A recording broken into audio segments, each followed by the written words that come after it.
दोस्तों, computer academy के YouTube portal पे आपका स्वागत है। आशा करते हैं कि आप सभी लोग अच्छे होंगे और आप लोगों की पढ़ाई भी अच्छी चल रही होगी। आज 4/10/2023 की यह टेस्ट सीरीज़ है जो लोगों को दिया गया है। जो भी टेस्ट सीरीज होती है, जितनी भी दी जाती है, वो सब मूल रचना पर आधारित होती हैं। जैसे हिंदी साहित्य का इतिहास आचार्य रामचंद्र शुक्ल का आप देख रहे हैं, हिंदी साहित्य का सरल इतिहास विश्वनाथ त्रिपाठी का देख रहे हैं, हिंदी साहित्य का दूसरा इतिहास बच्चन सिंह, हिंदी साहित्य उद्भव और विकास हजारी प्रसाद द्विवेदी, नाथ संप्रदाय हजारी प्रसाद द्विवेदी। तो इनकी जो रचनाएं हैं, ये जो किताबें हैं, इन्हीं पर आधारित प्रश्न होते हैं, इन्हीं से तथ्य लिए जाते हैं। तो आज की इस टेस्ट सीरीज में इसी किताब से लिया गया है, आप देखें। इसके अलावा हिंदी साहित्य का यहाँ पर एक और छूट गया है, हिंदी साहित्य का आलोचनात्मक इतिहास राम कुमार वर्मा का, तो वो छूट गया है। उसके भी प्रश्न इसमें आपको मिलेंगे। और अभी वक्त है, जितने भी लोग वीडियो देख रहे हैं, जो भी लोग सुन रहे हैं, वो ज़रूर ध्यान दें। यूजीसी नेट की परीक्षा आपको पता है कि दिसंबर में होगी, नोटिफिकेशन भी आ चुका है। ऐसे एमपी पीएससी वाले जो कैंडिडेट हैं वो भी ध्यान दें, उनकी परीक्षा जनवरी 2024 में होगी। ऐसे यूपीएचईएससी की बात करें तो यूपीएचईएससी की भी परीक्षा संभवतः जनवरी में हो जाएगी, क्योंकि यूजीसी नेट के बाद में ही होगी, उससे पहले तो संभावना नहीं बन रही है। लेकिन हाँ, उसके बाद जनवरी में हो जाएगी। इसलिए हो जाएगी क्योंकि 2024 में आगे चुनाव है। ठीक इसी तरीके से जो आरपीएससी वाले कैंडिडेट हैं, राजस्थान असिस्टेंट प्रोफेसर वाले कैंडिडेट या झारखंड छत्तीसगढ़ वाले, वो सब मानकर चलें कि जनवरी के लास्ट तक लगभग असिस्टेंट प्रोफेसर की परीक्षा हर जगह हो जाएगी, हर स्टेट में हो जाएगी। और यूजीसी नेट दिसंबर में है। तो इस तरह से अगर हम देखें तो अक्टूबर, नवंबर और दिसंबर 3 महीने आपके पास समय है, 90 दिन का समय है। आप खुद सोचिए, जो लोग कहते हैं सर पढ़ लेंगे, अभी तो 1 महीना है, कोई कहेगा 2 महीना है, कोई कहेगा 3 महीने है, 4 महीने हैं, 90 दिन का समय है। यूनिट की संख्या 10 है और एक यूनिट में अगर आप 9 दिन का समय देंगे तब जाकर 10 यूनिट आप कंप्लीट कर पाएंगे। आप खुद सोचिए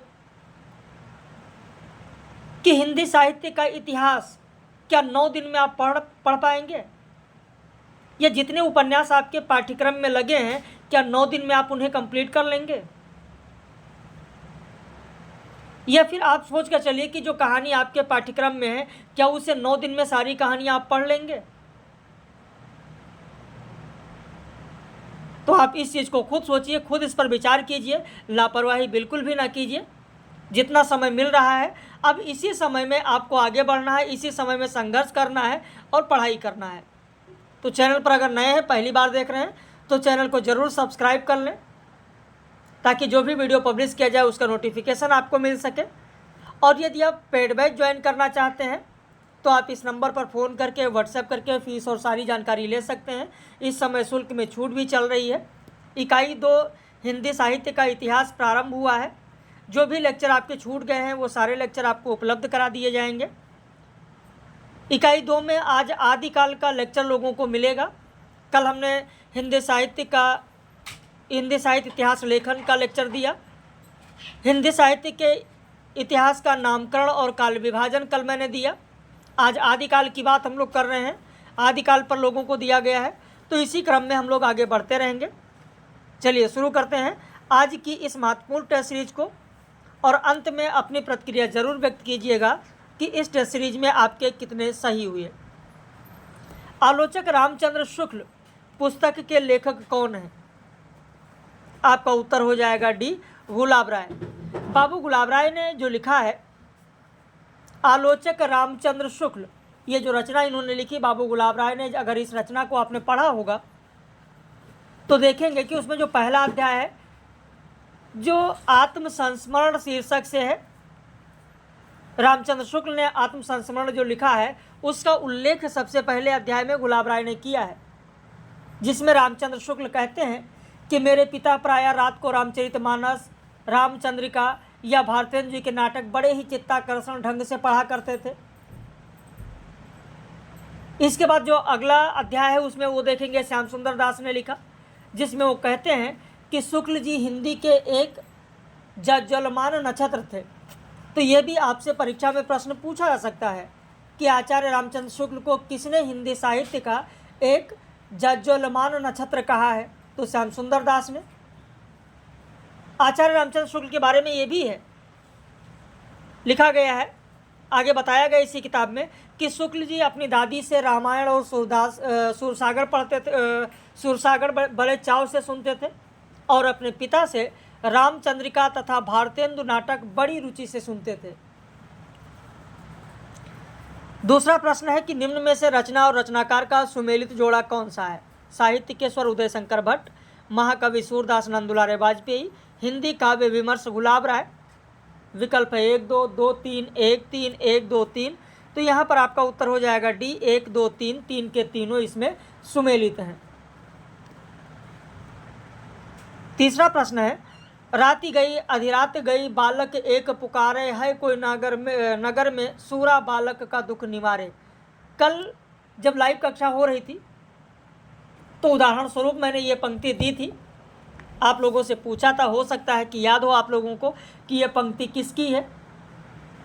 तो यह गोरखबानी की है, ये गोरखबानी के। देखिए जो भी गीत है, चाहे वो लोकगीत हो या किसी कविता की पंक्ति हो, बहुत ही महत्वपूर्ण है। ग्राम गीत हो, ग्राम गीत के बारे में किसी ने कहा भी है, ग्राम गीत के बारे में किसी ने कहा भी है कि ग्राम गीत आर्यतर, ग्राम गीत आर्यतर सभ्यता के वेद हैं, आर्यतर सभ्यता के वेद हैं, के वेद हैं। किसने कहा है? आप लोगों में से जितने लोग देख रहे हैं वो जरूर कमेंट करके बताइएगा कि ग्राम गीत आर्यतर सभ्यता के वेद हैं, किसने कहा है? पता है आपको? कमेंट करके बताइएगा कि मेरे बताने से पहले आपको पता था या नहीं। आप लिख लें, हजारी प्रसाद द्विवेदी ने कहा है। हजारी प्रसाद द्विवेदी ने कहा है कि ग्राम गीत आर्यतर सभ्यता के वेद हैं, आर्यतर सभ्यता के वेद हैं। अगला प्रश्न देखें, बौद्ध गान ओदोहा में वर्णित 84 सिद्धों में प्रथम सिद्ध कौन है? ये भी मैंने कल आप लोगों से पूछा था। उत्तर हो जाएगा ए मीननाथ, उत्तर हो जाएगा मीननाथ। इसी के साथ मैंने शायद राहुल सांकृत्यायन का भी पूछा था कि अगर राहुल सांकृत्यायन के द्वारा अनुसार पूछा जाए कि राहुल सांकृत्यायन द्वारा 84 सिद्धों का जो क्रम दिया गया उसमें पहला स्थान किसका है?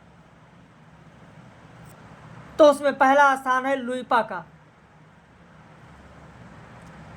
वो जो 84 सिद्ध है, 84 सिद्ध में आप देखेंगे कि योगिनी कौन कौन है, योगिनी भी पूछा गया है। योगिनी में आपने चारों का नाम सुना होगा, लक्ष्मीकारा, मणिभद्रा, मेखलपा, कनकलपा, इन चारों का नाम सुना होगा। अच्छा, 84 सिद्धों में अगर आप लोगों से यह प्रश्न पूछा जाए कि 84 सिद्धों में वर्ण भेद था या नहीं, वर्ग भेद था या नहीं, बताइए। 84 सिद्धों में अगर मैं ये कहूँ आपसे इस तरीके का प्रश्न कि 84 सिद्धों में, पहला पॉइंट, 84 सिद्धों के बारे में सत्य कौन सा है?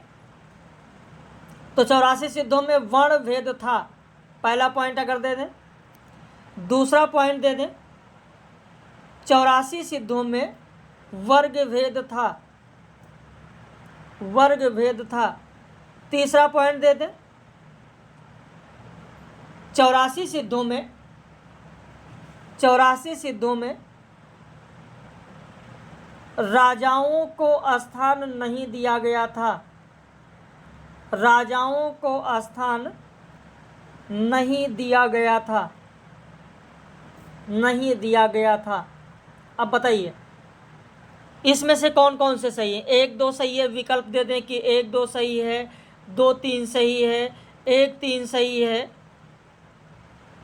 ना तो एक उपरोक्त में से कोई नहीं, ना तो छोड़िए उपरोक्त में से कोई नहीं, ऐसे कर दिया जाए। तो इसमें से तीनों गलत हैं। ना तो वर्ग भेद था, ना ही वर्ण भेद था, ना ही इसमें दिया गया कि राजाओं को स्थान नहीं दिया गया था, यह भी गलत है, राजाओं को भी स्थान दिया गया था। भाई वर्ग भेद, अगर आप देखें वर्ग भेद और वर्ण भेद की अगर बात करें तो इसमें शूद्र भी थे, ब्राह्मण थे, राजकुमार थे, क्षत्रिय थे, राजा थे, कायस्थ थे, महिला भी थे, पुरुष भी थे। तो ना तो वर्ग भेद था, ना ही वर्ण भेद था। राजाओं को भी स्थान दिया गया था, गृहिणी जो महिलाएं हैं उनको स्थान दिया गया था। तो 84 सिद्धों में ये सारी चीजें नहीं थी। अगला प्रश्न देखें, बहिनाबाई किसकी शिष्या थी? एकनाथ, मलुकदास, तुकाराम, रामदास। उत्तर हो जाएगा सी, तुकाराम। तुकाराम की शिष्या थी बहिनाबाई। और बहिनाबाई किसकी भक्ति करती थी? बहिनाबाई किसकी भक्ति करती थी? बताइए, कितने लोग बताएंगे?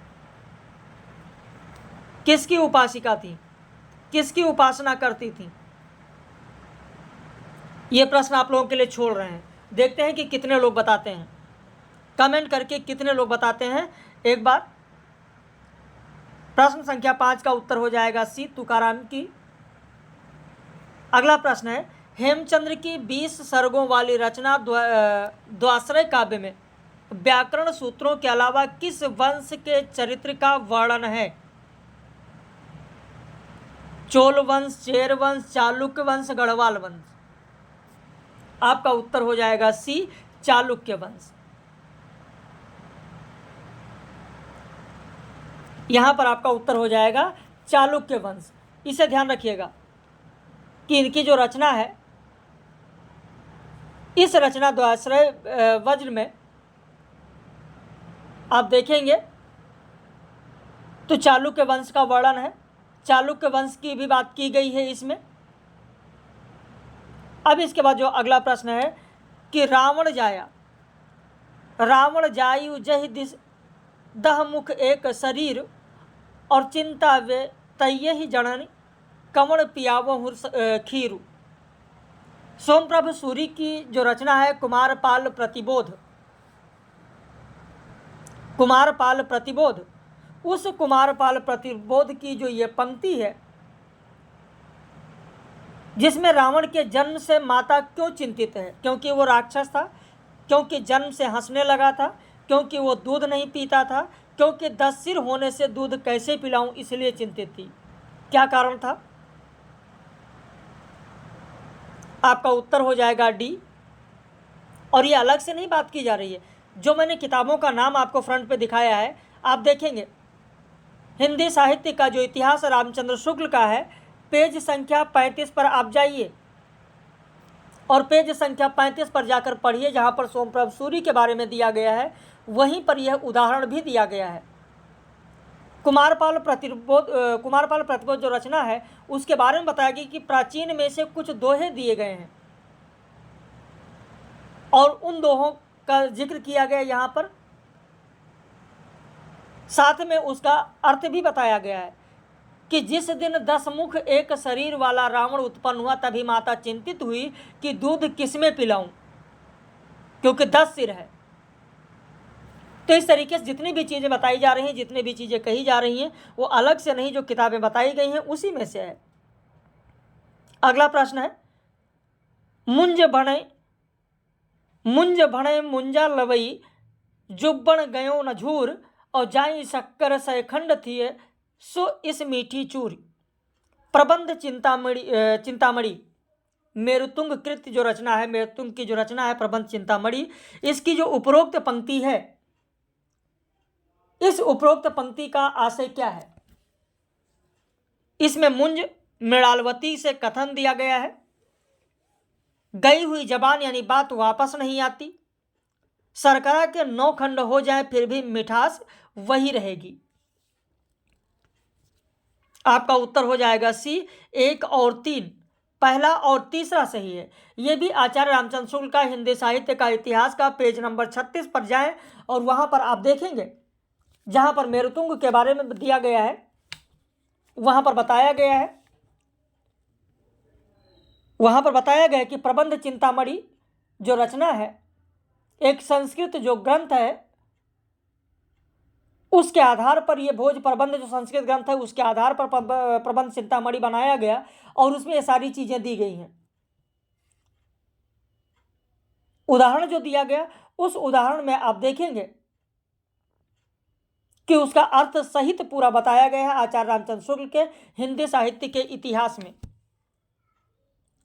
अगला प्रश्न है कि वेसल देव रासो जो कि 4 खंड में है, इसकी नायिका राजमती किस प्रकार की नायिका है? राजमती किस प्रकार की नायिका है? तो जो इसमें 4 खंड है, चारों खंड मैंने आप लोगों को पढ़ाया। पहले खंड के बारे में भी मैंने आपको बताया कि जिसमें मालवा के भोज परमार की पुत्री राजमती से सांभर के वेसलदेव का विवाह हुआ है, ये पहले खंड में है। जो दूसरा खंड है उसमें वेसलदेव का राजमती से रूठकर उड़ीसा जाना। तीसरा जो खंड है उसमें राजमती का विरह वर्णन और वेसलदेव का उड़ीसा से लौटना दिखाया गया। जो चौथा खंड है उसमें राजा भोज के द्वारा अपनी पुत्री को अपने घर लेकर जाना और फिर वेसलदेव को लौट कर जब आते हैं तो वहां से राजमती को फिर से चित्तौड़ लाते हैं, तो ये चौथे खंड में है।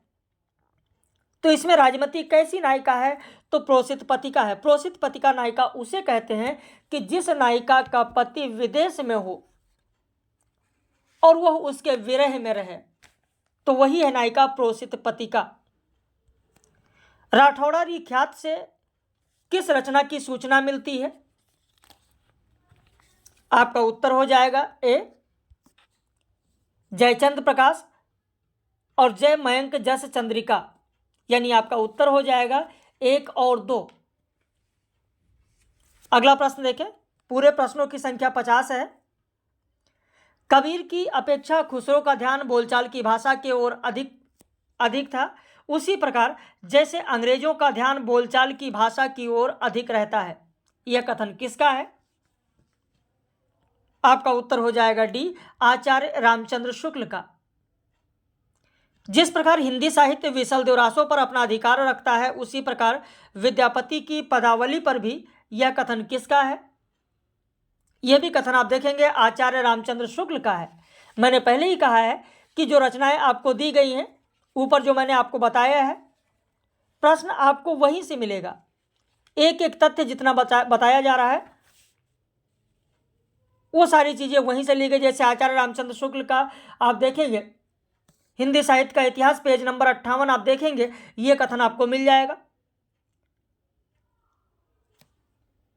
किसकी बहन मुक्ताबाई के कहने पर संत परीक्षा हुई जिसमें नामदेव को कच्चा घड़ा ठहराया गया? अभी मैंने आप लोगों को बताया है। मुक्ताबाई किसकी बहन थी? मुक्ताबाई ज्ञानदेव की बहन थी। मुक्ताबाई किसकी बहन थी? ज्ञानदेव की। और इससे पहले बहिनाबाई की बात हम लोगों ने किया। इससे पहले बहिनाबाई की बात हम लोगों ने किया। तो ये जो महिला संत हैं, इन महिला संतों को भी आपको ध्यान रखना है। जैसे हम लोगों ने अभी तुकाराम की शिष्या बहिनाबाई की बात की, मैंने बहिनाबाई के बारे में भी पूछा कि बहिनाबाई किसकी उपासिका है। अगर वहां ना सुन पाए हो तो यहां पर आप गौर करें कि बहिनाबाई किसकी उपासिका है, आपको बताना है कमेंट करके। तो यहां पर जो ज्ञानदेव हैं वो ज्ञानदेव की बहन है मुक्ताबाई, जिनके कहने पर संत परीक्षा हुई जिसमें नामदेव को कच्चा घड़ा ठहराया गया। ये भी आप देखेंगे तो कहीं अलग से नहीं, आचार्य रामचंद्र शुक्ल के हिंदी साहित्य का जो इतिहास है उसी हिंदी साहित्य के इतिहास से ही लिया गया है। ये भी पेज नंबर 65 आप देखना चाहें तो हिंदी साहित्य का इतिहास आचार्य रामचंद्र शुक्ल का आप देख सकते हैं, जहां पर आपको मिल जाएगा। सुफल जन्म मोको गुरु कीना, दुख विसार सुख अंतर दीना, ज्ञान दान मोको गुरु दीना, राम नाम बिन जीवन हीना। यह कथन किसका है? आपका उत्तर हो जाएगा ए नामदेव का। यह किसका है? तो नामदेव का है। और आप जानते हैं कि ऐसे ही कथन परीक्षा में पूछ लिए जाते हैं। जैसे नामदेव का आप जानते ही पूछा गया था कि माई न होती बाप न होते कर्म न होती काया, पूछा गया है। ऐसे ही ये भी पूछा जा सकता है कि सफल जन्म मोको गुर कीना, दुख विसार सुख अंतर दीना, और ज्ञान दान मोको गुरु दीना, राम नाम बिन जीवन हीना। अगला प्रश्न देखें, कबीर के बारे में किसने कहा है कि तात्विकता से ना तो हम इन्हें दूर अद्वैतवादी कह सकते हैं और ना एकेश्वरवादी। आपका उत्तर हो जाएगा डी, आचार्य रामचंद्र शुक्ल ने कहा है। हम लोग कहीं अलग से बात नहीं करते हैं, ना इधर उधर की बातें करते हैं। आप देखेंगे जितने भी हमारे वीडियो देखेंगे उसमें सिर्फ और सिर्फ जो आपके पाठ्यक्रम में है, जो ऑथेंटिक किताबें हैं, सिर्फ वहीं से बात की जाती है। और मैं साक्ष्य सहित भी दे सकता हूं आपको कि ये कथन कहाँ का है, ये तथ्य कहाँ से दिया गया है। किसी गाइड से नहीं कराया जाता है। सत्यवती कथा के लेखक ईश्वरदास किस दिल्ली शासक के समकालीन थे? आपका उत्तर हो जाएगा बी, सिकंदर शाह। सत्यवती कथा की नायिका सत्यवती किसकी पुत्री थी? चंद्रउदय की पुत्री थी। 17 का ए हो जाएगा चंद्रउदय, क्योंकि सत्यवती कथा के बारे में जो मैंने आपको पढ़ाया है, सत्यवती कथा के बारे में मैंने आपको बताया है, एक एक तथ्य कराया जाता है। अभ्यंतर प्रयत्न के अनुसार वर्णों का भेद कौन सा है? अभ्यंतर प्रयत्न के अनुसार वर्ण का भेद विवृत और संवृत है, अल्प प्राण और महाप्राण नहीं। खड़ी बोली के संदर्भ में इसमें से गलत कौन सा है? साहित्यिक हिंदी खड़ी बोली के अर्थ में होता है, दिल्ली मेरठ के आसपास की बोली के अर्थ में प्रयुक्त होती है। खड़ी बोली का उद्भव सौरसेनी अपभ्रंश के उत्तरी रूप से हुआ है। खड़ी बोली में लोक साहित्य बिल्कुल नहीं है, यही गलत है। खड़ी बोली में बहुत सारे साहित्य हैं, तो इसलिए इसमें से असत्य कौन सा है, गलत कौन सा है, तो आपका डी होगा। कबीर के निर्गुण पंथ का आधार भारतीय वेदांत और सूफियों का प्रेम तत्व है। कथन किसका है? आपका उत्तर हो जाएगा सी, आचार्य रामचंद्र शुक्ल। अगला प्रश्न देखें, राम वृक्ष बेनीपुरी की रचनाओं का प्रकाशन की दृष्टि से सही क्रम कौन सा होगा? लाल तारा, माटी की मूर्तें, गेहूं और गुलाब, मील के पत्थर। उत्तर हो जाएगा आपका ए, 1, 2, 3, 4। आपके पाठ्यक्रम में जितनी भी रचनाएं लगी हैं 10 इकाई से प्रश्न आपको मिलेगा। माटी की मूर्तें रेखा चित्र का अंतिम रेखा चित्र कौन सा है? आपका उत्तर हो जाएगा बुधिया। अंतिम कौन सा है? बुधिया। इसमें बुधिया, मंगर, देव, बाल, गोविंद भगत सब के बारे में आपको पढ़ाया जा चुका है। मील के पत्थर रेखा चित्र में कुल कितने कुल रेखा चित्रों की संख्या कितनी है? तो कुल रेखा चित्रों की संख्या 15 है। मील के पत्थर में कुल कितने हैं? तो 15 है। निम्न में से सर्वप्रथम किसका प्रकाशन हुआ है? आपका उत्तर हो जाएगा ए, अतीत के चित्र, अतीत के चलचित्र। पथ के साथी में संकलित रेखा चित्र कौन सा है? सुभद्रा कुमारी चौहान, महादेवी वर्मा, सुमित्रा नंदन पंत। उत्तर हो जाएगा सी, 1 और 3। पथ के साथी में सुभद्रा कुमारी चौहान और सुमित्रा नंदन पंत का है। कुछ लोग जल्दबाजी में महादेवी वर्मा को भी लगा देंगे, जबकि पथ का साथी इन्हीं का है, इसमें उनका खुद का नहीं है। सुमित्रा नंदन पंत का है, सुभद्रा कुमारी चौहान का है। बनारसी दास का औरंगजेब रेखा चित्र किस पत्रिका में प्रकाशित हुआ था? उत्तर हो जाएगा सी, मर्यादा पत्रिका में। श्री राम शर्मा के रेखा चित्र अपमानजनक मृत्यु, रुद्र प्रयाग का आदमखोर किसमें संकलित है? प्रश्न संख्या 27। उत्तर हो जाएगा ए, प्राणों का सौदा। प्रश्न कैसे लग रहे हैं अपनी प्रतिक्रिया जरूर व्यक्त कीजिएगा। जो नए लोग हैं वो चैनल को जरूर सब्सक्राइब कर लें, और अगर प्रथम प्रश्न पत्र भी आपको करना है तो उसके लिए बैच चल रहा है। इस समय विपिन सर की क्लास हो रही है। Teaching aptitude, research aptitude, communication और आईसीटी ये हो गया, और हायर आज से कल से शुरू हो रहा है, जो यूजीसी नेट के पाठ्यक्रम में है। तो यूजीसी नेट वालों को हायर मिलेगा, उच्च शिक्षा, और जो यूपीएचएससी वाले कैंडिडेट हैं उनमें जो अंतिम इकाई है भारतीय संविधान और अर्थव्यवस्था, उससे मिलेगा। तो ये पैरेलल दोनों चलता रहेगा। आप इस नंबर पर ज़रूर संपर्क कर सकते हैं। या हिंदी साहित्य में बैच लेना चाहते हैं जिसमें डेली आपको PDF नोट्स मिलेगा, डेली आपको टेस्ट सीरीज मिलेगा जैसा टेस्ट सीरीज आप देख रहे हैं, डेली आपको रिकॉर्डेड वीडियो लेक्चर मिलेगा। समय का बाउंडेशन नहीं है, क्योंकि लगभग हमारे 80-90% कैंडिडेट ऐसे हैं जो विद्यालय में लगे हैं, कोई किसी प्राइवेट जॉब में लगा है, दिन में समय नहीं मिल पाता है, तो आप बाद में देख सकते हैं। तो दोपहर में 2:30 बजे आपको रिकॉर्डेड वीडियो मिलेगा, रात में 9 बजे आपको लाइव क्लास मिलेगी। अगला प्रश्न है, हिंदी प्रदीप में प्रकाशित यात्रा वृत्तांत कौन कौन सा है? हिंदी प्रदीप में प्रकाशित है गया यात्रा और विलायत यात्रा, लंदन यात्रा नहीं। 28 का ए होगा। भारतेंदु का यात्रा वृत्तांत कौन सा नहीं है? उत्तर हो जाएगा डी, हमारी जापान यात्रा। बाकी ये तीनों ध्यान रखिए, तीनों क्रम से भी ध्यान रखिएगा। निम्न में से गृहलक्ष्मी पत्रिका में प्रकाशित यात्रा वृत्तांत कौन सा है? उत्तर हो जाएगा सी, युद्ध क्षेत्र की सैर, उमा नेहरू का। चंद्रगुप्त नाटक में इतिहास की कौन सी घटना नहीं है? 3 घटनाएं हैं, कौन सी घटना नहीं है? तो सिकंदर का आक्रमण नहीं है, बाकी अलछेंद्र का आक्रमण है, नंदकुल की पराजय है, सेल्यूकस का पराभव है। ध्रुव स्वामिनी नाटक में कुल गीतों की संख्या कितनी है? 4। स्कंदगुप्त नाटक में कुल अंकों की संख्या कितनी है? 5। अंधा युग का कौन सा पात्र प्रतिहिंसक पशुत्व और एक न्यूरोटिक युद्धलिप्सा के अधसत्य का प्रतीक है? अश्वत्थामा। 50 प्रश्न है कुल। द्विवेदी जी ने हिंदी साहित्य के क्षेत्र में कपास की ही खेती की है।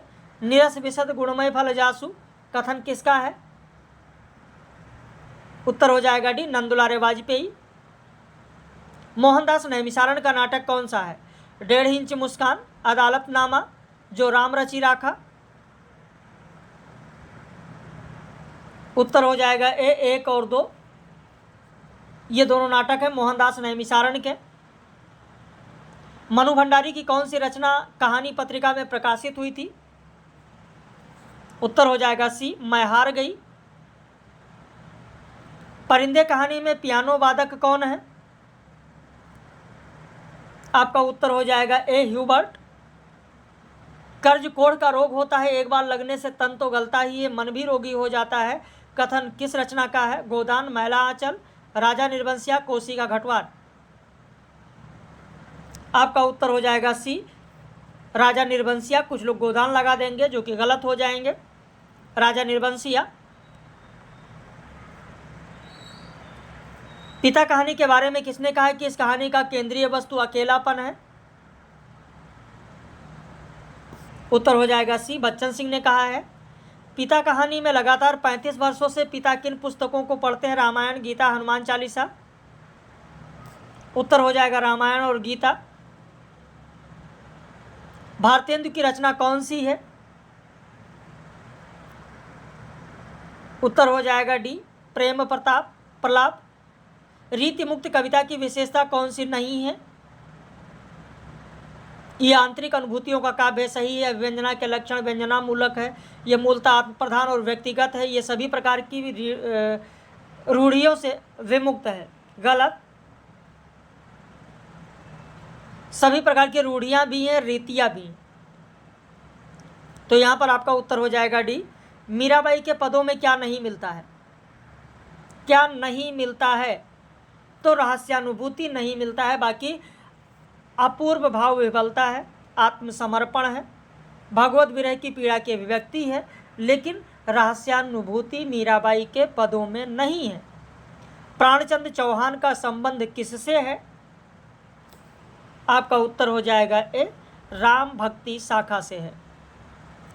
बस 5 प्रश्न और हैं, क्योंकि कुछ लोग कहते हैं सर बहुत ज़्यादा हो जाता है, और जो प्रश्न दिया है उसी का उत्तर बताते चलिए। हरिप्रसन्न किस उपन्यास का पात्र है? उत्तर हो जाएगा आपका सी, सुनीता। इंद्रनाथ मदान की रचना कौन सी है? उत्तर हो जाएगा बी, कुछ उथले कुछ गहरे। दलित आत्मकथाएं कौन सी हैं? दलित आत्मकथाएं अपने अपने पिंजरे, मेरी पत्नी और भेड़िया, ये दलित आत्मकथाएं तो तीनों हैं, लेकिन दलित आत्मकथा कौन सी है? तो 1 और 3। अति मलिन वृषभानु कुमारी पंक्ति किसकी है? उत्तर हो जाएगा डी, सूरदास की है। किस रचना का विषय रीति स्वच्छंद वृत्ति है? आपका उत्तर हो जाएगा सी, विरह वारिस। तो इस तरीके से आज की टेस्ट सीरीज में ये 50 प्रश्न थे। प्रश्न कैसे लगे अपनी प्रतिक्रिया जरूर व्यक्त कीजिएगा। और बहिनाबाई किसकी उपासिका थी कमेंट करके ज़रूर बताइएगा। अगर नहीं पता है तो जान लीजिए, लेकिन कमेंट ज़रूर कीजिएगा। बहिनाबाई कृष्ण भक्त कवित्री थी, कृष्ण की उपासिका थी। अब जो लोग अंत तक देखे होंगे ज़रूर उनको इसका उत्तर मिल गया होगा। इसलिए किसी भी वीडियो को देखें तो अंत तक ज़रूर देखें ताकि सारी जानकारी आपको मिल सके। बाकी हम लोग फिर मिलेंगे ऐसे ही टेस्ट सीरीज में किसी और दिन। बाकी अगर आप जुड़ना चाहते हैं, पेड बैच ज्वाइन करना चाहते हैं तो इस नंबर पर संपर्क कर लें। शुल्क में छूट भी मिल रहा है अभी, जो ये आपके पास समय मिल रहा है, इसका सदुपयोग करें और आगे बढ़ें।